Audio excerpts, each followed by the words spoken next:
وہ کیا عظیم مقصد تھا جس کے لیے حضرت امام حسین نے اپنی قیمتی جان راہ خدا میں قربان کی۔ ہمیں ان اسباق کو سمجھنا چاہیے اور کربلا کی درسگاہ کے سبق سیکھنے چاہیے۔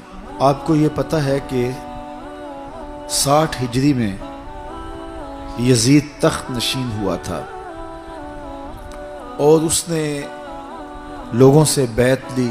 کچھ لوگوں نے بیعت کی، کچھ لوگوں نے نہیں کی، چونکہ عام کسی شخص کا انکار وہ ایک عام انکار ہوتا ہے اور اس انکار کو اہمیت نہیں دی جاتی، لیکن خواص کا انکار اثر انداز ہوتا ہے۔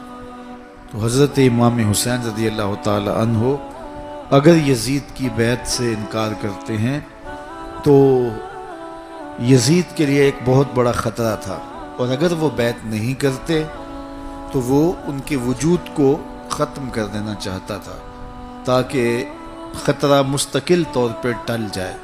یزید ایک ایسا شخص تھا کہ جو فاسق تھا، فاجر تھا، قاتل تھا، اعلانیہ فسق کرتا تھا اور بہت ساری خرافات تھی اس کے اندر۔ اور اگر اس موقع پہ امام حسین بھی کھڑے نہ ہوتے، خون رسول بھی کھڑا نہ ہوتا اور قربانی دے کر یزید کو غلط ثابت نہ کرتے، تو پھر قیامت تک حق اور باطل کے درمیان امتیاز کیسے قائم ہوتا؟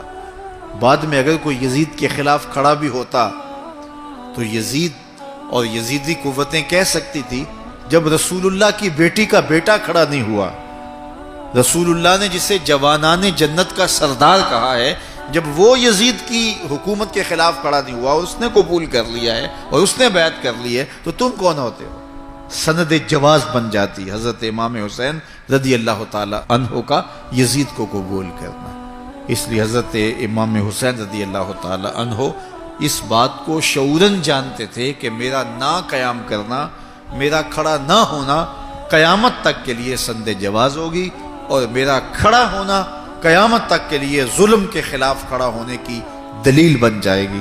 ترماح بن عدی بن حاتم، یہ حاتم تائی کا پوتا تھا، اس نے امام حسین رضی اللہ تعالیٰ عنہ کو ایک پیشکش کی جو تاریخ کے اوراق میں موجود ہے۔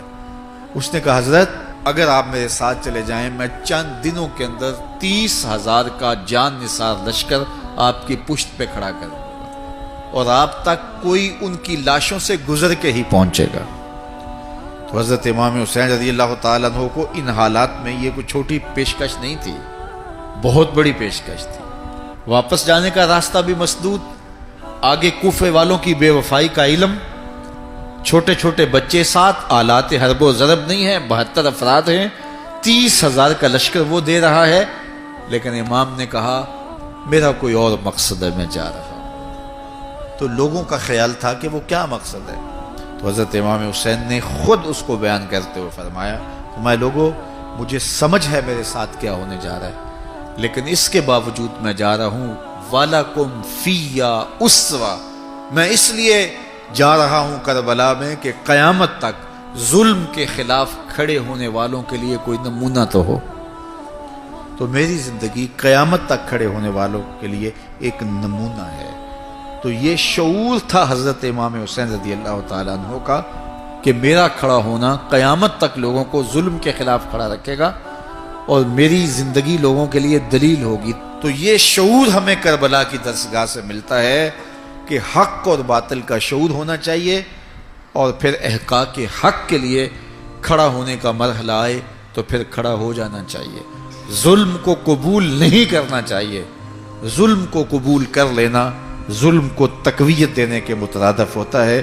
تو کربلا کا یہ درس ہمیں اچھی طرح سے ازبر کر لینا چاہیے، یہ سبق ہمیں سیکھ لینا چاہیے، کبھی بھی ظلم کے ساتھ ہماری مفاہمت نہیں ہونی چاہیے۔